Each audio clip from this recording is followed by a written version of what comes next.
सुबह का समय है। गांव के कुछ लोग शौच के लिए जा रहे हैं। तभी पोखरे के किनारे कुछ देखकर उनके कदम ठहर से जाते हैं। करीब जाने पर वहां एक युवती पड़ी है। सभी चौंक जाते हैं। धीरे धीरे भारी भीड़ इकट्ठा हो जाती है। 25-26 साल की एक युवती जिसका पूरा शरीर नीला पड़ चुका है। शायद तेज जहर खिला के मारा गया है या शायद सुसाइड का केस है। कौन है ये युवती और कहां से आई है, वहां मौजूद कोई नहीं जानता। तभी बंसी भी वहां पहुंचता है। वो उसे देखकर हक्का बक्का रह जाता है, जैसे वो उस युवती को भलीभांति जानता हो। ये कहानी है उत्तर प्रदेश के एक छोटे से गांव बरसाना की। पूरे गांव में अपनी खुशियों की धूम बिखेरती निकिता अपने पापा की दुलारी और पापा के सिवा किसी की बात न मानने वाली अपने दोस्तों भाइयों में सबसे बड़ी है। निकिता के पिता रणधीर फौज में अफसर की पोस्ट पर तैनात हैं। उनका घर आना साल में एक बार ही होता है, पर निकिता उस दिन का पूरे साल इंतजार करती है। पिता को भी इस बात का एहसास है, इसलिए वह भी उसके लिए कोई खूबसूरत सा तोहफा लाना नहीं भूलते हैं। रणधीर के चचेरे भाई के वहाँ भगवत गीता का पाठ का आयोजन होता है, जिसमें निकिता को पाठ का आयोजन होता है। निकिता की माँ निकिता को हर खुशी देना चाहती है, इसलिए वो उसे शहर भेजने को राजी हो जाती है। अपने शहर जाने की बात सुनकर निकिता के कदम जमीन पर नहीं ठहरते। वो ये बात सारे गांव में पाठ आती है। उसे क्या पता था ये बात छोटी सी खुशी उसके जिंदगी में कितना बड़ा तूफान लाने वाला था। निकिता यहाँ शहर के चहल पहल और शोर शराबे को खूब एंजॉय कर रही है। निकिता के मस्तमौले स्वभाव से सभी आकर्षित हैं। सभी उससे खुश हैं। मुकुंद जो कि उसी मोहल्ले का है और किसी रिश्ते में भी आता है, वहाँ मौजूद है। उसकी काली दृष्टि निकिता पर पड़ती है।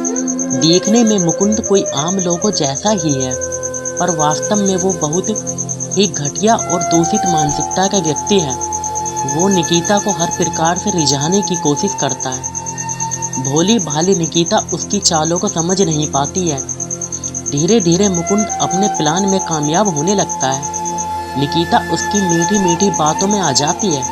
वो उसे पसंद करने लगती है। उसकी पसंद न जाने कब प्यार में बदल जाती है। महज 10 दिनों की मुलाकात में प्यार परवान चढ़ने लगता है। मुकुंद मौका देखकर निकिता को अपना घर दिखाने ले जाता है। आज मुकुंद के घर में कोई नहीं है। वो उसके बार बार करीब आने की कोशिश करता है। निकिता हर बार उसे रोकती है, लेकिन अंत में जीत मुकुंद के घिनौने सोच की होती है। निकिता मन ही मन उसे अपना पति मान बैठती है, पर उसे क्या पता कि मुकुंद अपने दोस्तों को उसके और अपने अंतरंग किस्से सुनाकर उनकी वाहवाही लूटता था।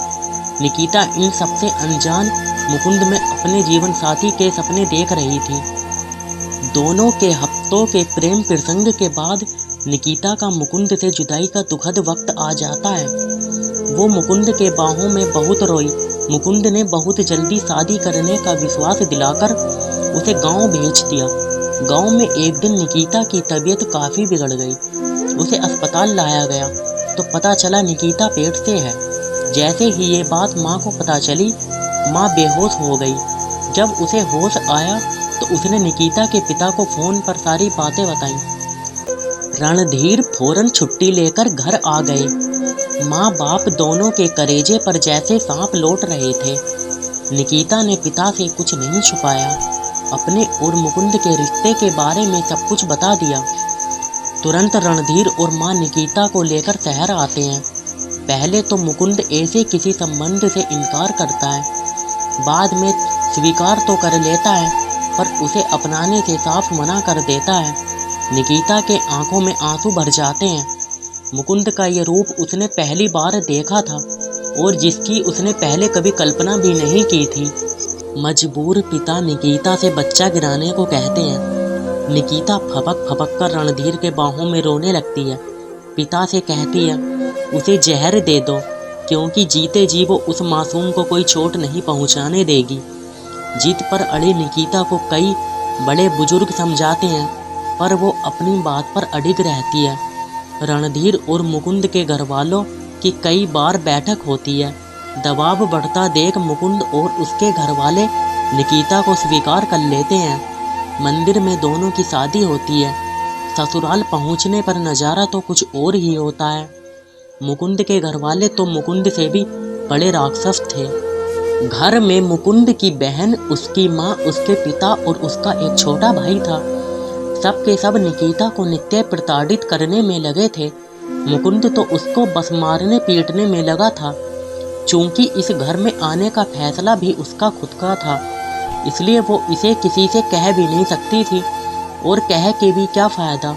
निकिता एक ऐसी अंधेरी रात की सुबह होने की आस लगाए बैठी थी, जिसकी सुबह शायद कभी होनी ही नहीं थी। सबने कई बार उसे अप्रत्यक्ष रूप से मारने का प्रयास भी किया, परंतु सफल नहीं हो सके। आखिरी महीना चल रहा था। निकिता की डिलीवरी का समय बिल्कुल करीब था। फिर भी उससे ही किचन सरीखे सारे काम कराने, सारे कपड़े धुलवाने से ये बाज कहाँ आने वाले थे। वो उसे कभी मायके भी नहीं जाने देते। पर फिर भी निकिता ने एक सुंदर सी पुत्री को जन्म दिया। अब तो पूरे घर के सब्र का बांध टूट गया। अस्पताल से आते ही निकिता से सारा काम कराने लगे। वो एकदम से कमजोर हो गई। उसकी बेटी को भी घर में किसी चीज की आज़ादी नहीं थी। धीरे धीरे वक्त के साथ मुकुंद एक पार्टी का लीडर बन जाता है। सब मिलकर एक योजना बनाते हैं। निकिता के प्रति पूरे परिवार का व्यवहार बदल जाता है। सब उसे प्यार करने लगते हैं। आज पहली बार उसे मायके घुमाने ले जाने की बात होती है। शायद निकिता के साथ कुछ होने वाला है, पर इन सबसे बेखबर निकिता को तो अपने मायके जाने की बहुत खुशी है। आज क्या होने वाला है? क्या वाकई मुकुंद और उसका परिवार अचानक बदल चुका है? आखिर उनके इस बदले व्यवहार की वजह क्या थी? कुछ तो वो निकिता से छुपा रहे थे। सुबह गाड़ी निकलती है। गाड़ी में निकिता, उसकी बेटी, मुकुंद, उसका भाई और उसकी बहन है। निकिता के आंखों में आज बरसों बाद खुशी झलकी है। शाम को गाड़ी वापस आती है। गाड़ी रुकती है। गाड़ी में सब लोग हैं, पर निकिता कहीं दिखाई नहीं दे रही। बंसी लाश को शायद पहचान जाता है। वो उल्टे पांव जोर जोर से चिल्लाते हुए रणधीर के दरवाजे पर पहुंचता है। संयोगवश वो छुट्टियों में घर आए हुए हैं। बंसी जो वह बताता है, वो सुनकर सबका कलेजा कांप उठता है। सब पोखरे की ओर दौड़ते हैं। हाँ, वो अभागन निकिता ही है। आज वो खामोश है। वो कुछ नहीं कह रही, शायद सो गई है हमेशा के लिए। मौके पर पुलिस भी पहुंच जाती है। तफ्तीश के दौरान निकिता की दास्तान पुलिस को मालूम पड़ती है। पुलिस में फोर्स एवं निकिता के माता पिता के साथ मुकुंद के घर पहुंचते हैं, पर घर में तो कोई नहीं है। काफ़ी खोजबीन के बाद मुकुंद पकड़ा जाता है। वो और उसका परिवार आईपीसी की धारा 302 एवं अन्य धाराओं के अंतर्गत जेल की सलाखों के पीछे है। कोर्ट में ये केस विचाराधीन है। दोस्तों, निकिता ने जो गलती की है उसे आप हरगिज न दोहराएं। ये जिंदगी जीने के लिए है, किसी राक्षस को भेंट चढ़ाने के लिए नहीं। गलती हो जाए तो उसे सुधार कर आगे बढ़ें। मेरा वीडियो आपको थोड़ा भी अच्छा लगा हो तो चैनल को सब्सक्राइब कर लेना और वीडियो को लाइक कर देना और बेल आइकन को ऑल पर प्रेस कर देना, जिससे आपको दोस्तों ये फ़ायदा होगा, जब भी मैं कोई नई वीडियो अपलोड करूँगा वीडियो का नोटिफिकेशन सबसे पहले आपको मिलेगा। Thanks for watching. मिलते हैं बहुत ही ऐसे ही इंटरेस्टिंग वीडियो के साथ।